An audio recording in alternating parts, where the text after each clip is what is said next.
Hi, everyone, and thank you so much for joining us. My name is Samantha Banerjee. I'm the Executive Director of Push for Empowered Pregnancy, and we are here today to talk about paid family leave after stillbirth in New York State, and specifically Bill number A9635.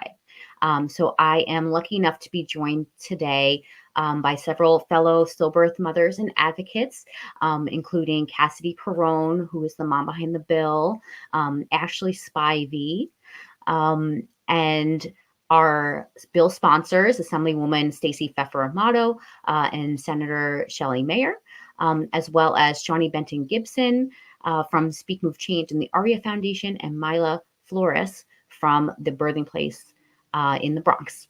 And so we are going to be sharing with you today why it is so absolutely critical that we get this paid family leave gap closed directly as soon as possible before we lose a New York mother's life to having her leave stripped after her stillbirth. So before we jump into our guests, we just wanted to share a quick awareness ad to educate everyone on what stillbirth is.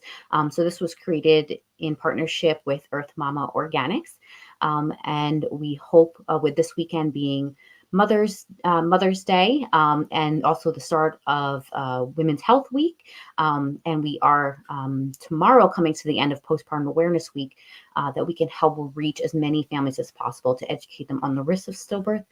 And hopefully prevent some of these tragedies from occurring. So without further ado, I'm going to switch over here to the video.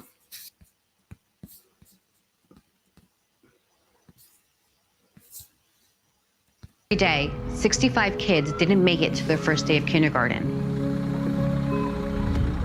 Wouldn't we want to do something about it? Every day in the United States, 65 babies are born still, like my daughter, Alana. And my son. And mine. And mine. And mine. And mine. And mine. And mine. What I didn't know is that stillbirth can happen even in a healthy, low-risk pregnancy, and that at least 25% of stillbirths are preventable. Today, right now. At Push for Empowered Pregnancy, we're empowering parents with the practical, research-based information that we wish someone had given us before we had a stillbirth. Let us empower you with the research-based information you need to keep your baby safe. Not every stillbirth is preventable, but many are. And every parent deserves to know that they and their provider did everything possible to try. So more babies like my Alana can make it to their first day of kindergarten. United we push, for families, for babies, for change.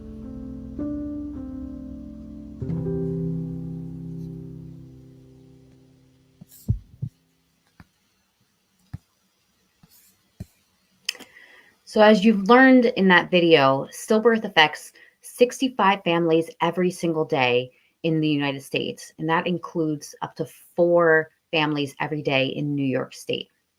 And sadly, what's happening right now is for those families who have paid into the paid family leave system and been approved for up to 12 weeks of leave after giving birth, they are finding out just days after birthing and burying their child that their paid leave is actually being revoked by New York State because they no longer have a baby to bond with.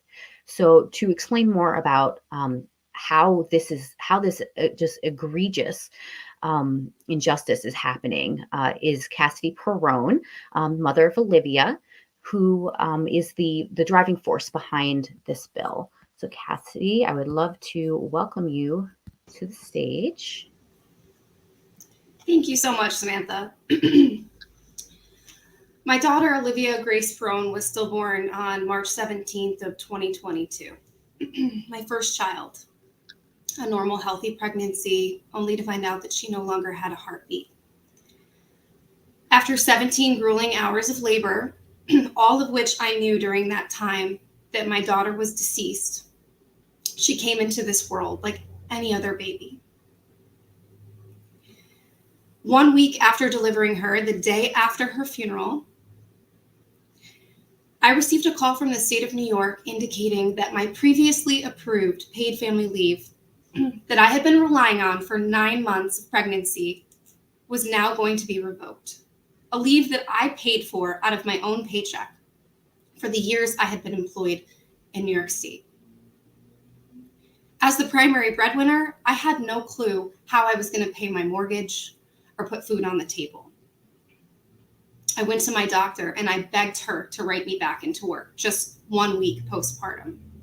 And she said to me that, Cassidy, even if Olivia had lived, I could not medically clear you to go back to work because the postpartum period for any mother that has given birth is a very dangerous medical condition that needs to be monitored, that I was susceptible to the same complications, if not more, as a stillbirth mother, such as brain aneurysms, pulmonary embolism, sepsis, and that's just a few.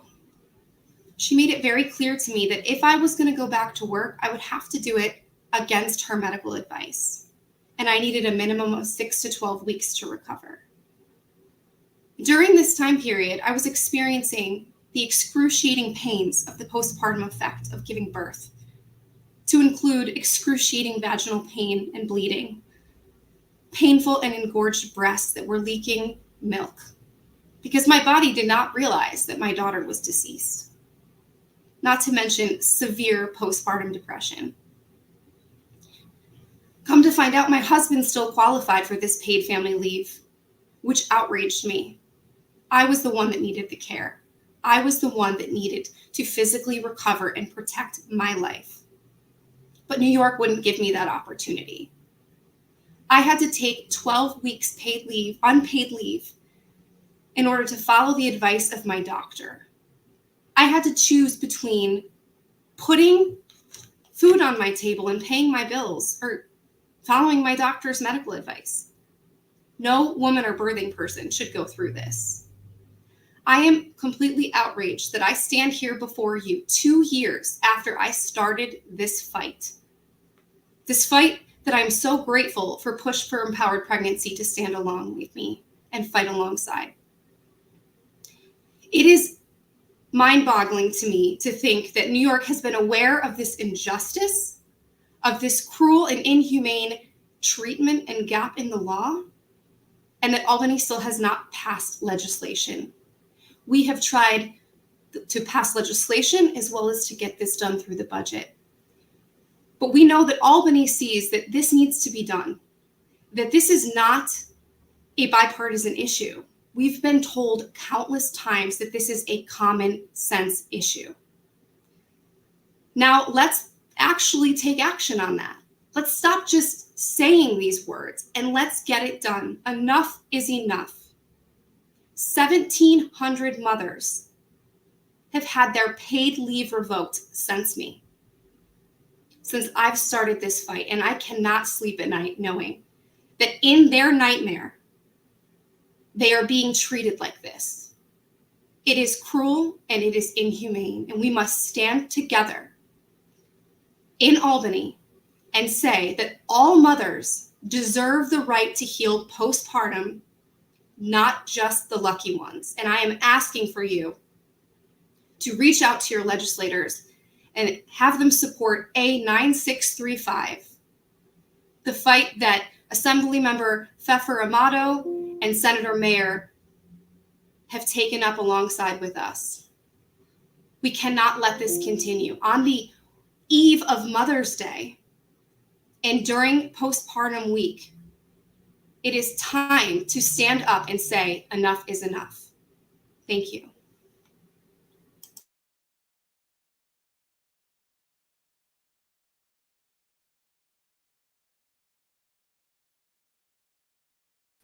Thank you so much, Cassidy, for sharing Olivia's story and for your just brave and relentless fight to make sure that other families receive better care than you did. I can't agree more. We have to stand together and push for change. Next, I would love to welcome to the stage Assemblywoman Pfeffer Amato, who is our lead sponsor on A9635, which, if passed, would, in the next few weeks before session ends, would finally, after this long 3-year battle, close the gap to protect New York stillbirth moms. Thank you again, Cassidy.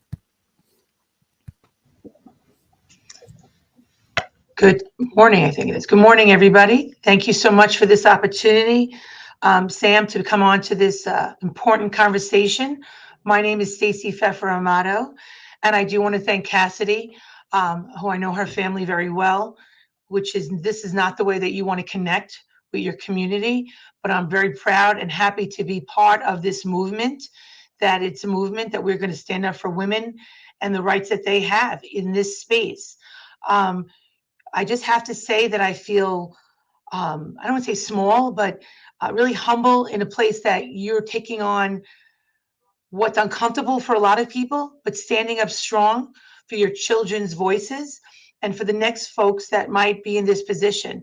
And it's my honor. And I have to say, as someone who had postpartum depression for both of her children, I can't imagine, but had a birth. Can't imagine in your position with all this shock and everything that's gone on and the battling that you've had, not to see this bill pass. So I'm very proud to be the assembly sponsor with my colleague, Shelley Mayer, 2 strong women, I will say, and we've partnered before. So I wish the success of this bill, but yeah, it's definitely getting other legislators on the bill to lend their strength, and other women. It doesn't matter if you're in the same position. It's standing up for what's right to have family leave that you've paid for, that it doesn't get taken away, that it's not some switcheroo at the end. And I don't mean to be light about it. That I think we go in as women working and circumstances happen, and men, honestly, they don't understand our bodies and what we go through. So we could talk about it. They could be our best partner, but I think women are the strongest voices for women in this space. And I am so proud to take it on. This week, we're going to just keep pushing to get it through the committees and then onto the floor in the assembly. It doesn't matter what kind of birth you have. These are the rights that we should have as workers and as women with our bodies. So I am happy to be a champion for you. And I'm just confident because it's the right thing to do. And sometimes you just have to wake up and smack around a little bit gently, people to realize that it's the right thing to do, that they might not understand this. There are people who have not had pregnancies, have not used family leave. They don't understand the process and think the process is automatic. So I want to say that I'm here. I'm open to any suggestions, but we will continue to move forward and get this bill passed in my house. And I'm going to tag off to my partner in government, Shelley, or back to you, Sam, to know what we need to do. But I do want to say that we have a little window of time, but we're a very powerful movement that we're trying to do here. And I think that's what we're going to elevate and make sure that all women are protected in this space. So thank you for the opportunity. It is my honor to be here with all of you to do this. Thank you so much, Assemblywoman Pfeffer Amato, for being our champion and for being such a stalwart just for all women and birthing people. I can't agree more that everyone who gives birth deserves time to heal, regardless of the outcome of their pregnancy. And this is especially true for stillbirth mothers and birthing people, who research shows are at almost 5 times the risk of severe, potentially life-threatening maternal complications. I would love to invite now Senator Shelley Mayer up. One moment here.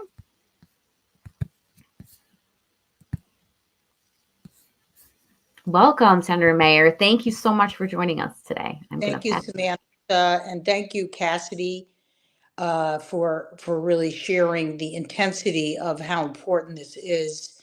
And I'm very happy to have, my wonderful colleague, Stacey Pfeffer Amato, as the assembly sponsor. And as you know, or you may know, Senator Tim Kennedy carried this bill as someone who experienced a stillbirth, and we got it passed in the Senate in a prior form. Now he's in Congress, and I'm going to be pushing ahead. And Samantha has brought this issue to me several years ago, and we've gotten somewhere, but no, we haven't gotten it done. And this is about getting it done. And really the pain of not of being excluded from this program is so clear, Cassidy, in your comments. I don't know that other people know. I lost a baby at 1 month old, and it was a long time ago before there was paid family leave. But I know the process of healing from that experience took years. It took years to recover from the loss of a newborn baby. And that's different than stillbirth. But I totally understand the pain, physical and otherwise, that is entitled to be covered by this program. And it's just really absurd that we have excluded stillbirth. I agree with Stacy. We have to really push hard in the next 4 weeks to get our colleagues on board and get a path forward here. I'm committed to working with my colleagues and with working with all of you. And thank you for your advocacy, your passion, and your understanding that this takes work, but this is the right thing to do. So with that, thank you, Samantha, for letting me come by. Thank you again, Senator Mayer, and thank you for sharing the loss of your child with us. I'm so sorry. We always say a loss is a loss is a loss, and anybody who has been through this knows just how absolutely crippling that kind of devastation is. And to try to carry that grief on top of the same postpartum effects that any other parent goes through, and try to and be forced back to work, it's just inhumane. So we're so grateful for your advocacy and for being our champion in the Senate this year, now that Senator Kennedy has moved on to Congress. So thank you so much.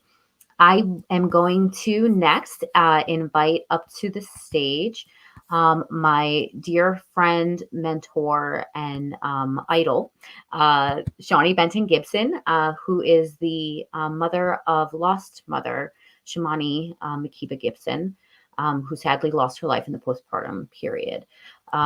Shawnee and I worked together through the Speak, Move, Change Collective, which she founded along with 2 other grandmothers who lost their daughters to the maternal mortality crisis. And one of the things that we've done through Speak, Move, Change is launch National Postpartum Awareness Week for Black, Indigenous, people of color to raise awareness of the particular dangers faced by Black and Brown women and birthing people. And unfortunately, there is a perfect intersection here between this issue of stripping stillbirth mothers of their leave in the postpartum period, and Postpartum Awareness Week happens to be going on right now. So I will turn it over to Shawnee to tell you more. Thank you so much. Thank you, beloved, for the opportunity to share. And I love that we have leaders like Assemblywoman Pfeiffer Amato and Senator Mayer who are committed to this cause and deeply listen to parents like the parents that are part of Push for Empowered Pregnancy, so that action can be taken and policy and politics and partnership can synergize so that lives can be saved. I am a person that has lived experience around my own postpartum journey. And while I did not lose a baby to stillbirth or to this epidemic around infant mortality, especially in the Black and Brown community, I have experienced the struggles of postpartum depression and psychoses. I have experienced the struggles around having 2 children very close together and not having enough time to really restore mind, body, and spirit, and what that can do as far as dangers for mental health. And when there's challenge with mental health, it can also lead to challenges with our physical well-being and our will to live. Like I literally, in my postpartum period after my second child, had thoughts of taking my own life, also thoughts of harming my own child. So when I think about someone who may have already entered into the space of pregnancy and postpartum with lived experiences of trauma, of dealing with oppression and racism and inequities and disparities in their daily lives, which is the toll and the burden that folks who identify as Black and Brown in this country have to deal with daily when you're pregnant and then you deliver and then you experience the devastation of stillbirth. Then all of those things become compounded. And now you have this additional trauma to navigate, and the force of having to go back to work, the force of having to answer questions about where your baby is and what the outcome is, and dealing and navigating in spaces where you're most vulnerable and depleted energetically, emotionally, and spiritually. So it's definitely important for policy to actually align with the needs of the people. Tonight, as part of our 7-day journey with the National Postpartum Awareness Week, we're focusing on policy and politics, and our title is Power to the People.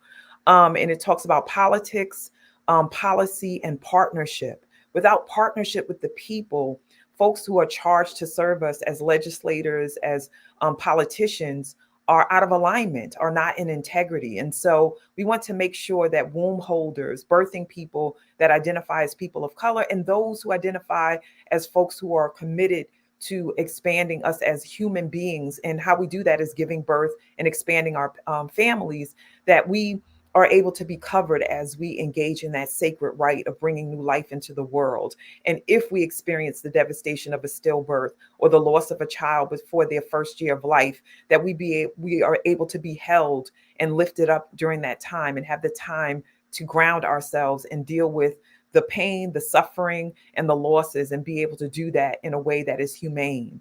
And so I just want to acknowledge anybody in this space, the stories that were told by our leaders in legislation, as well as the folks that are lay people in the community that have experienced these losses, that you deserve covering, you deserve respect, you deserve leave and coverage financially as you take that leave. And we need to be like other countries that are leading the way and have a more humane setup for folks who are contributing to the expansion of society. And so shout out to everyone in this space who's a champion for the legislation to align with the people and for our power to be put back in our hands so that we can thrive and survive as folks who are contributing to the day-to-day society and community in the United States and abroad. Thank you so much, Shawnee, for providing that context and for sharing with everyone about Postpartum Awareness Week. As a reminder, the event is free and anyone can join us tonight. We will pop up the link again, but it's bit.ly/Paul Movement 24. And actually at tonight's session, which is focused on policy, we are going to be featuring stillbirth mom Natasha Green, who is a Black single mom from the Bronx, who sadly lost her daughter Journey at 39 weeks, very similar to my own story with my daughter Alana, and had her paid leave stripped, just like happened to Cassidy, and then went on to suffer postpartum preeclampsia and nearly lost her life. Wow. So we're really looking forward to hearing from Natasha, and hearing the call to action that we can all take to help prevent what happened to Natasha from happening to any other parents. Well, thank you so much again, Shawnee, and I will see you tonight. See you tonight. Thank you, everyone. All right. Next up, we would love to welcome Myla Flores. Myla is a pillar in community health here in New York. She is the founder of the Womb Bus, traveling maternal health services, and also works really closely with the Save a Rose Foundation, and they are in the process of opening the first birthing center in the Bronx. And so, Myla, I would love to turn it over to you to share more about what you guys are up to. Thank you. Thank you so much. I'm very moved by all of the people in support of this paid family leave for stillbirth bill. And on behalf of the Birthing Place, I urge more and more support and more awareness so that this can become a reality to protect New York stillbirth birthing people.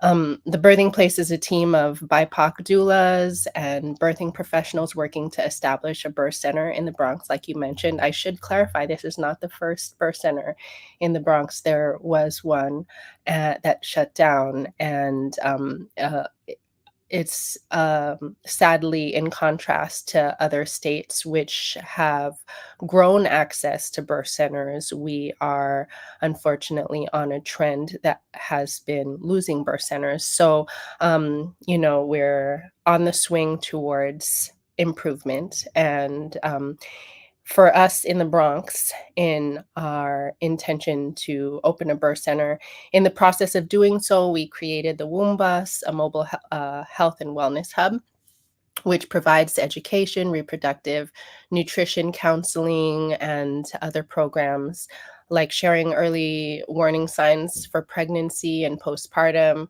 We recently opened a standing clinic this past month, Mariam Reproductive Health and Wellness, to extend wraparound support, which includes collaborative care with midwives, OBGYN, lots of perinatal professionals that include support services like lactation, mental health, pelvic floor therapy, and parent support groups.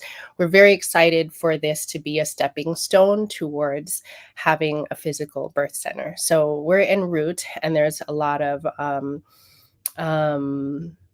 challenges that we are working to overcome. And I should just name one of the concerns for our state is that, yes, while we're able to move forward through having an MD OBGYN as part of our group, we really hope that one of the causes that run parallel and intersect with the overall movement will be supported to have midwives open birth centers, because that is essential.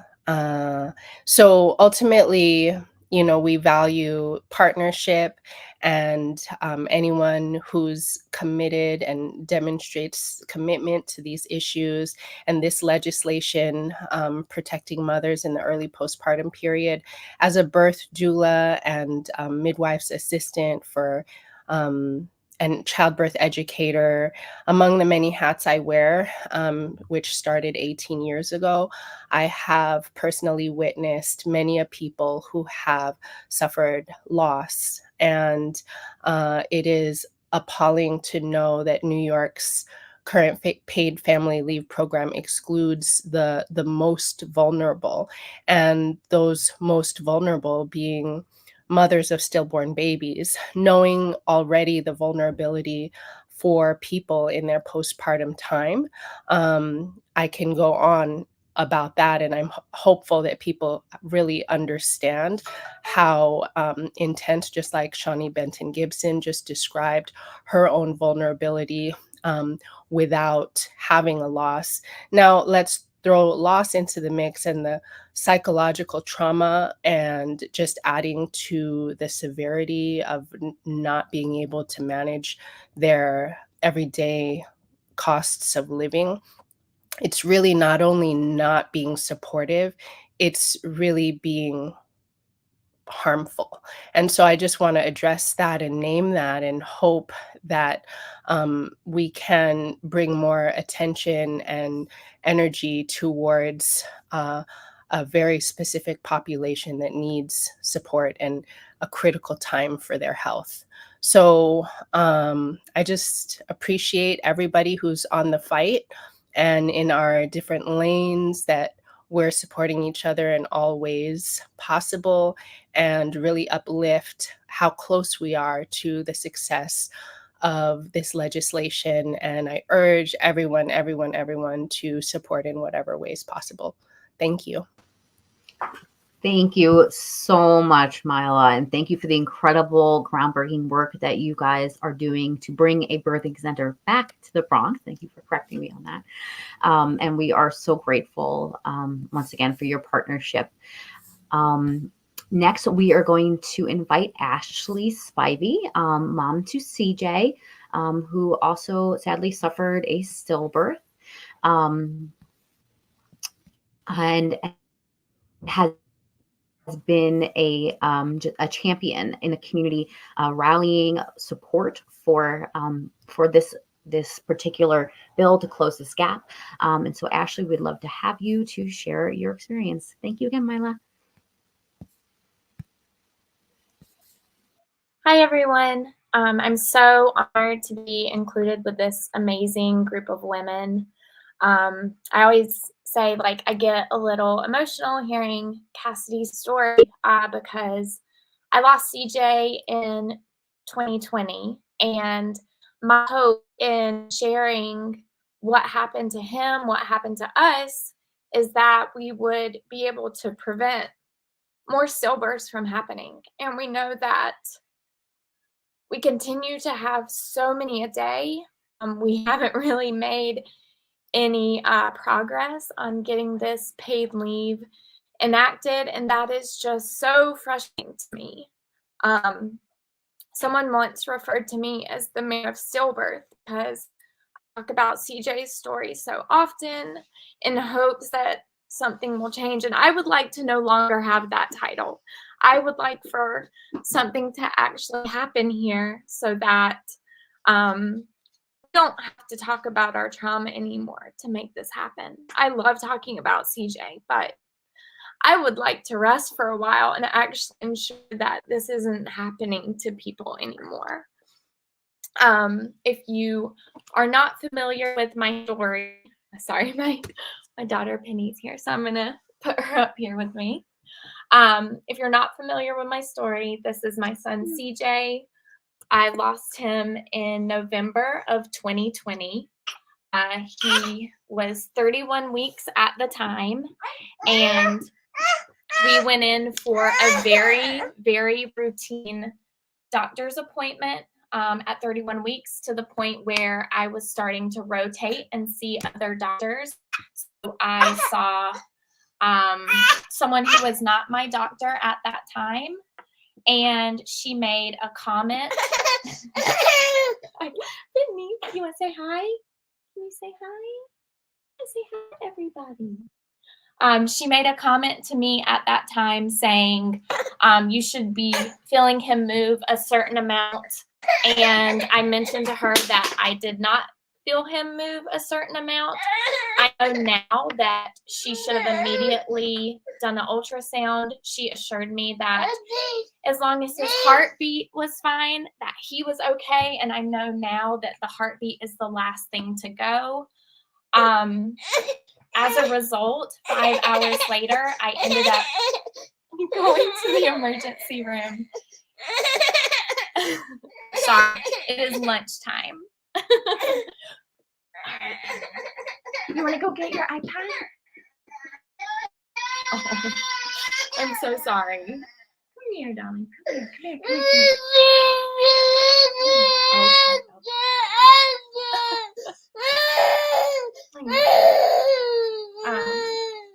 Do you want to hold CJ for me?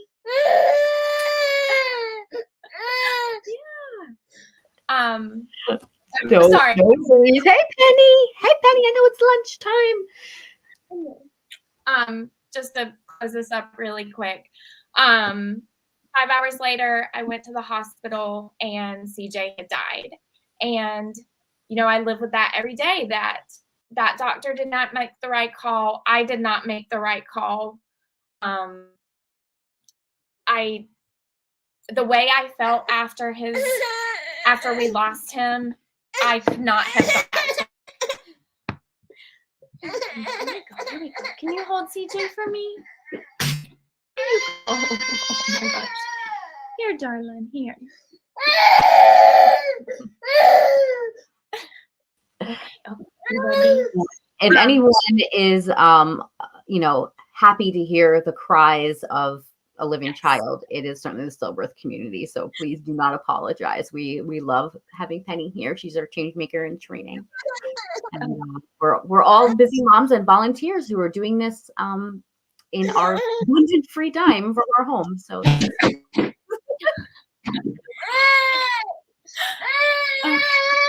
I'm just gonna I'm going to finish this out really quick so I can go give her some lunch.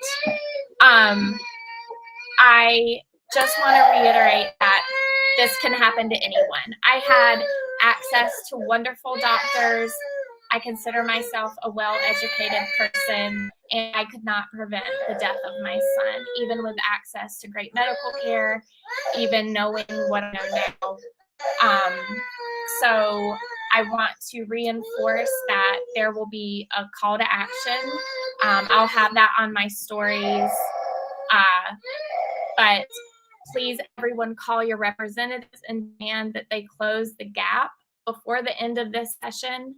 The full details are on PUSH's website at pushpregnancy.org/NYPFL, and I'll also have on my story.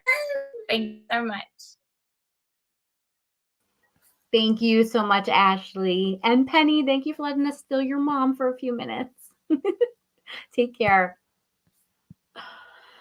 Well, so as you have heard over the last half hour, the situation here in New York is dire. Stillbirth moms are having their promised paid leave revoked at literally their darkest hour and when they are at the highest risk of facing postpartum complications that could potentially take their lives.